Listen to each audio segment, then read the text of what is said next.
일단은 이거는 날이나 이런 것들이 봤을 때는 잘 제거가 되지는 않을 것 같아요. 제가 한번 조금 좀 해보겠습니다.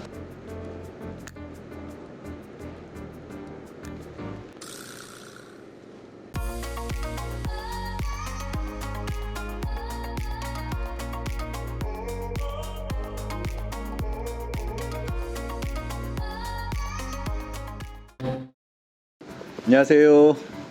환자 중심의 진료 철학을 실천하는 강북예측과 병원의 이상수입니다. 오늘은 셀프 치석기라는 거에 대해서 한번 말씀을 좀 드리려고 그래요. 요즘 그 홈쇼핑이라든가 아니면 인터넷 쇼핑 같은 데 보면은 집에서 하실 수 있는 것들이 굉장히 많이 나와 있어요. 그래서 이제 준비를 좀 해봤습니다. 지금 보니까는 이렇게 4가지 도구로 좀 준비가 되어 있는데, 아마 하나는 치과에서 쓰는 미러고요, 거울이고, 그 다음에 익스플로러라고 그래서 치아 사이 부분 쪽이라든가 아니면 작은 틈들을 확인을 할 수 있는 기구가 하나 들어있어요. 그리고 이 2개가 아마 치석 제거기라고 나온 것 같은데, 치과에서는 정확하게는 이걸 큐렛이라고 불러요.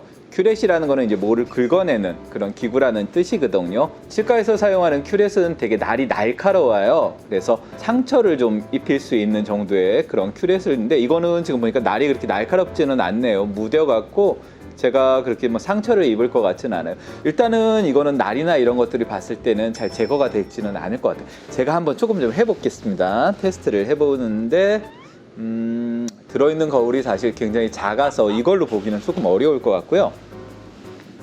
큰 거울을 제가 한번 좀 쓰겠습니다. 그 선해대견 치과에 누구나 있는 손거울.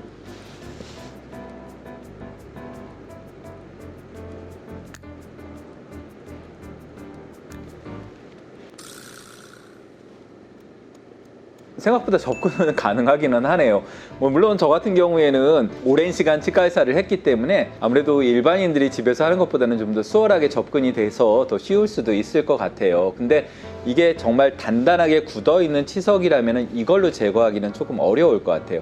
다만 스케일링을 받은 지 얼마가 안 됐거나 아니면은 집에서 음식물 같은 게 꼈을 때, 그럴 때는 어느 정도는 좀 사용하는 것도 도움이 좀 될 수는 있겠지만은, 이걸 치석 제거의 목적으로 나는 사용을 하겠다 그러면은 그런 부분들에는 조금 문제가 있을 수 있을 것 같아요.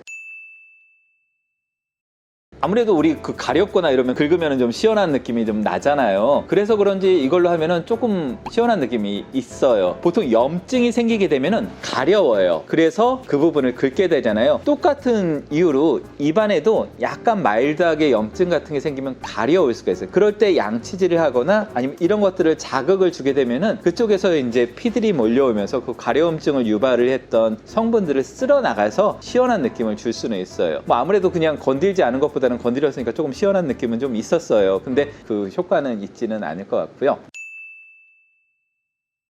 시간 칫솔이나 치실에는 사실 비교할 수는 없을 것 같아요. 왜냐면은 이거는 접근도 자체가 앞쪽만 접근이 가는 거고, 이 옆쪽 같은 경우에는 거의 이거 거울 보고 하기는 굉장히 힘드실 것 같아요. 각도가 일단 안 나오거든요. 치과에서 쓰는 치석 제거기를 핸드 스케일러라고 얘기를 하는 거 보면은 굉장히 다양한 각도가 있어요. 이게 이렇게 꺾여져 있는 것도 있고, 이렇게 바로 되어 있는 것도 있고, 뭐 뒤로 이렇게 휘어져 있는 것들도 있고, 그래서 각 치아마다 각도를 맞춰서 사용을 하게 되어 있거든요. 근데 이거는 그냥 스트레이트하게 쭉 올라가 있는 한 가지 타입, 이런 거는 전치부에만, 앞니에만 사용을 할 수가 있고, 오히려 어금니 같은 경우에는 잘못하면 상처를 더 입힐 수가 있어요. 입안에 상처를 입히게 되면은 그게 잇몸 질환으로 갈 수 있는 확률이 되게 많아요. 가급적이면 입안에 상처를 안 내는 게 제일 좀 좋고, 요거는 제가 말씀드린 것처럼 치석 제거를 목적으로 하기에는 조금 무리가 있을 수가 있다, 위험하다 라고 저는 말씀을 좀 드리고 싶네요. 일단 편도석을 그걸로 제거를 한다는 거는 말도 안 되는 얘기일 것 같아요. 편도석이라는 거는 편도 안에서 석회화가 일어나는 거기 때문에 그거 어느 정도 째서 제거하면은 제거가 되지는 않아요. 그거를 그냥 물을 쏴서 한다는 거는 마치 요로결석을 그걸로 이렇게 씩 하면은 분쇄시킬 수 있다라고 주장하는 거랑 거의 똑같거든요. 그거는 거의 불가능하다고 저는 봐요. 그래서 그런 것들은 그냥 여러 가지 상품들이 있지만은 믿지 마시고, 치석은 치과에서 스케일링 하는 거다, 치석이 조금이라도 덜 생기게 하려면 양치 잘하는 거다 이렇게 생각을 해주시면 되고, 그거 아무리 잘해도 치석 생길 수밖에 없습니다. 그거는 자연의 원리예요. 치과에서 정기적으로 검진 받고 스케일링 받고 하시면서 관리한다라고 생각하시는 게 가장 현명한 방법일 것 같습니다. 이 치석은 누구나 생길 수밖에 없어요. 치석이 안 생기거나 이런 경우는 없어요. 정도의 차이는 있을 수 있고, 그런 치석들은 가급적이면 치과에서 제거를 하는 게 가장 좋은 방법일 거고, 뭐 이런 것들을 쓰는 거는 아까 말씀 좀 드린 것처럼 치석을 제거하는 목적이라기보다는 내가 구강 상태를 좀 더 좀 깨끗하게 하기를 위해서 쓰겠다, 이런 용도로 쓰시는 게 좀 좋을 것 같아요.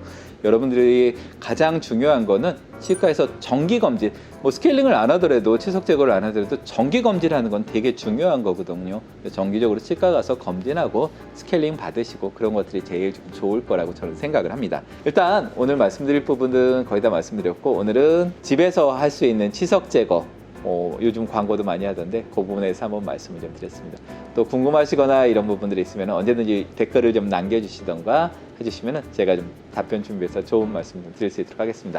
감사합니다.